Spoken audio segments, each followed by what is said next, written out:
Hi, Christina here. I wanted to just talk to you a little bit about my research that I've been doing about Cogmed. This is a program that was basically brought to me by a psychologist at pre-planning this year. She came to me and asked me if I wanted to be a site facilitator for this working memory program that we bought 3 licenses for this year. And of course, I said sure. Um, we were trained at the end of September, me, myself, the psychologist, and our ELL resource teacher. And we're a pilot, and it's through Pearson um, Educational Services.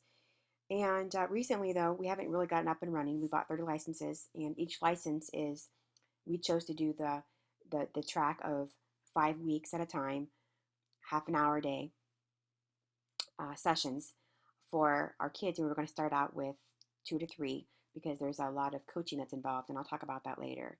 So we have yet to start that. And then just last week, before Thanksgiving, my psychologist friend came to me and said she's too busy with our I&D and our um, EBD units to handle this. So she asked me if I want to be a part of it, and I jumped on it because it's so in line with what I've really been excited about doing. If you remember, this summer I did my persuasive speech on working memory and Eric Jensen's research. And so something that came to us in the district, and I jumped on it when I was in the classroom, and I really felt it's something that my students could benefit from, being from a Title I Renaissance school. So then when this came along and I realized it was working memory, I was even more excited. And then also the representative from Pearson even said that, so actually funny, she said if anybody wanted to do their doctorate and wanted to do research, this would be, all they needed was this research, this program, especially for ELL students. Well, my population is mostly ELL, 70%. So that really got me kind of interested in thinking, is this something that I would want to work with? Working memory, executive control. That's what I found later in my research, what it was all about. And just, I'm even more interested now. So Cogmed, according to Cogmed, working memory is the capacity determines your cognitive performance. Cogmed training, in particular, improves your working memory. Your strengthened working memory allows you to perform better. The training creates a cognitive foundation you need to prepare for success. All right, the strategy for Cogmed is they collaborate with independent researchers all over the world that are doing research that would that is in conjunction with Cogmed and what they believe. And Cogmed was developed as a response to scientific studies in the last 10 years, really, that suggest working memory has significant impact on students with ADHD, low SES, students with varying exceptionalities. If you were to go to their website, cogmed.com, you're going to find a lot of information about ADHD. That's basically the inception of all of this, ADHD and working memory. My focus, I think, if I do more research, is going to be on the low SES side. These kids may seem they have ADHD tendencies, but I think I have a feeling that it's different. I have a feeling that it mimics that, and I think that if we drill down, we can see that we're maybe diagnosing too many kids with ADHD when it's actually the working memory, executive control, lack of development, and they fall into this category, not necessarily in this category. That's just my theory.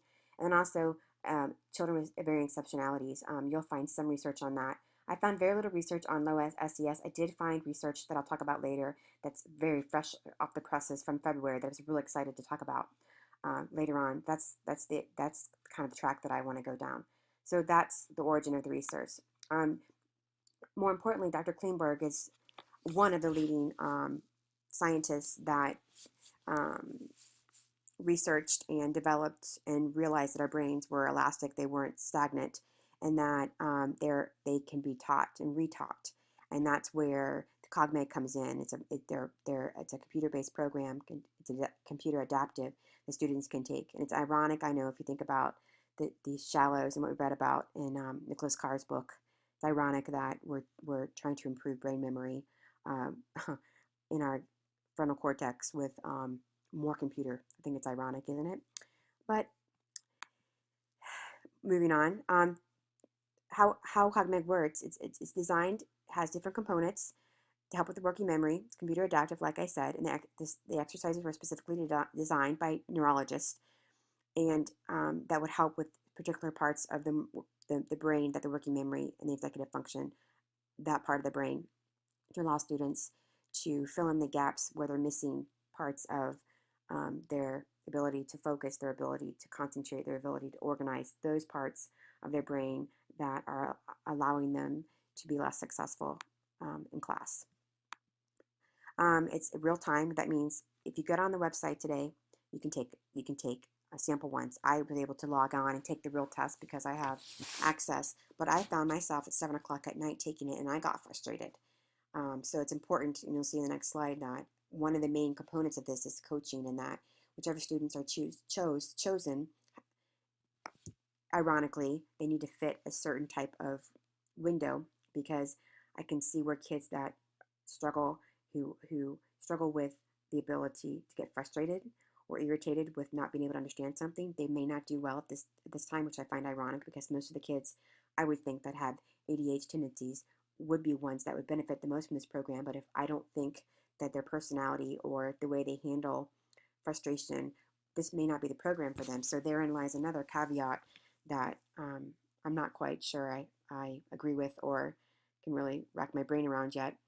So basically, each student or each child that's chosen is being trained is being forced. And I can tell you that even with me, some of the programs that they had me do, or the activities that did me do, I felt my brain actually being forced as well. They're not easy, and it keeps a track on the side of it, and it tells you when you've reached when you gain points for passing certain ones on a level and within a different type of system, because there are like 5 or 6 different types of way that they work your memory.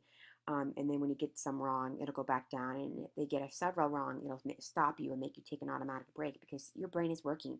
It's very interesting. So I recommend that if you get some free time over the break, maybe you could take a look at it and kind of see. Um, it's pretty intense, actually. And also, it generalizes behavior, because a lot of research reflects the ADHD. It says that if you can increase the working memory results, and that it's effective over time. You don't go back to where you were. According to Cogmed, the research states that once you've majority of the kids that finish the 5-week program is done with fidelity, that their IQ can jump as much as 20 points. I need to look into that a little bit more. That's what the trainer said to us.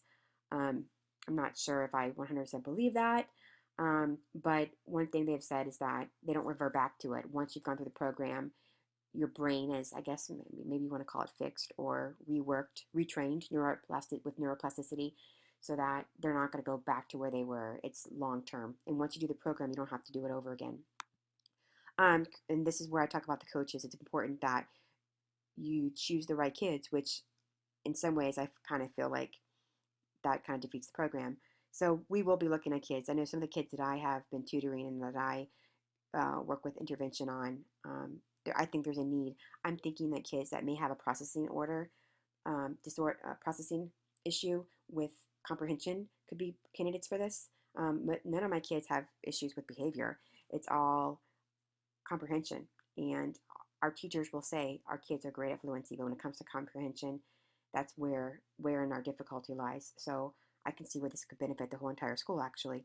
There is research that says that the earlier you can do it, the better, and it affects language acquisition. We'll talk about that also later on.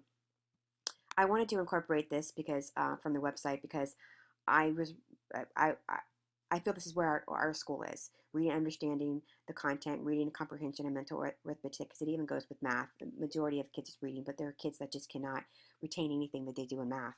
The next day, they can't remember what they did. Um, and the research also talks about phonemic awareness later on, and about how the verbal working memory also. I thought this was interesting. Um, Working memory is crucial, and the indicators that they need it. And that kind of goes along with the Sousa book as well. Um, Research has suggested, like I said earlier, I found this really cool article from February 14th, and I couldn't even find the DOI. I couldn't even find the information on our database. I was able to print it with the DOI number, but one thing I did find is that when you do research, Gathercole and Klingberg are two very word names that are synonymous with this working memory research. She's actually out of England, and I actually purchased one of her books, and it's basically a working memory book, and it gives strategies for teachers. So I'm hoping to share that with my staff. But both Gathercole, Holmes, Dunning, and Sousa said that students that have difficulty with working memories only remember the first and the last step of a multi-step problem. That could be for math, that could be for directions to do a task with the group, whatever. So that goes along with what we talked about Also, they say that the complex task bands, which stretch the higher learning type of part of our brain, um, effects of reading comprehension mathematics are related to working memory and can be correlated to quantifiers that predict future academic achievement if with those complex bands that are pushing the envelope. In the research that I did see that was kind of leery of Cogmed and all of its claims, they did mention that that's something that more research could be done on more complex band tasks for the Cogmed computer-based program. And the simple spans are there, but to really push the envelope with the complex activities um, with the working memory. And both Mann and Foy, Holmes and Gathercole, again, Dunning, Hilton, and Place, also state that the increased gains with the working memory, it increases visuospatial and verbal working memory with executive control. And their research was over a 6-month period.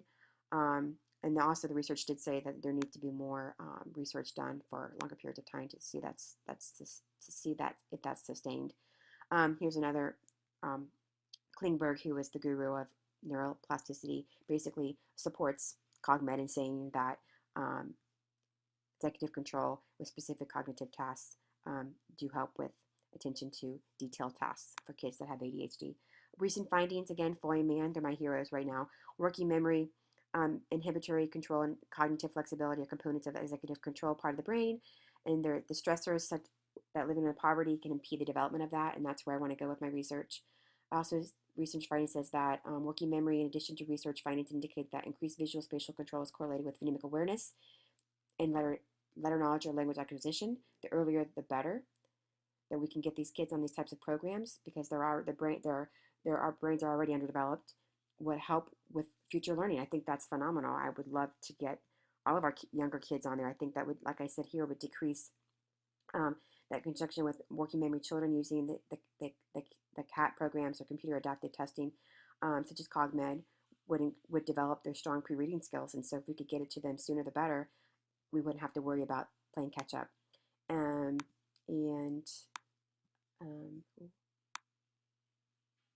I wanted to show you this graph here, if I was interested. It kind of correlates with Mann and Foy study that that with the different types of tests these are the different types of this is the Western Intelligence Scale for children. It talks about how there's the mean score here for 6 and 12 months later. Their abilities after being tested with Cogmed are still relevant.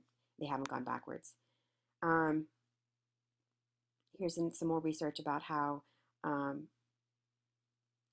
Cogmed has positive influence on students that are with economically disadvantaged challenge and how it does increase their success with instruction. But it also says, as I said earlier, that they need more. They recommend more longitudinal studies that are longer period of time. My aha, I want to go down the road of poverty and working memory, not so much ADHD. And also I want to work on specific interventions that would be more focused on brain components and actually specific tasks for research. I also want to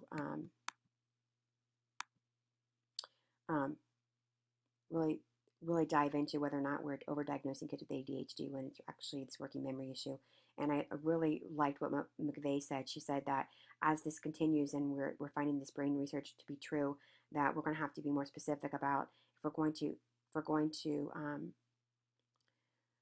diagnose kids, VE kids that have learning disabilities, that we need to look more specific into domain-specific activities that contribute to the skill and ability of comprehension as it relates to executive control and learning, as it being another component of our IEP as we move forward, instead of just the basic IEP that we have today, but having to kind of revamp that to adjust to the lack of development of the brain and how we get more and more kids that are struggling with the basics of reading, and we're getting kids in 2nd and 3rd grade who can't read, and then we want to label them, we want to diagnose them, we want to give them a label, and what if it's as simple as retraining their brains, or the earlier the better.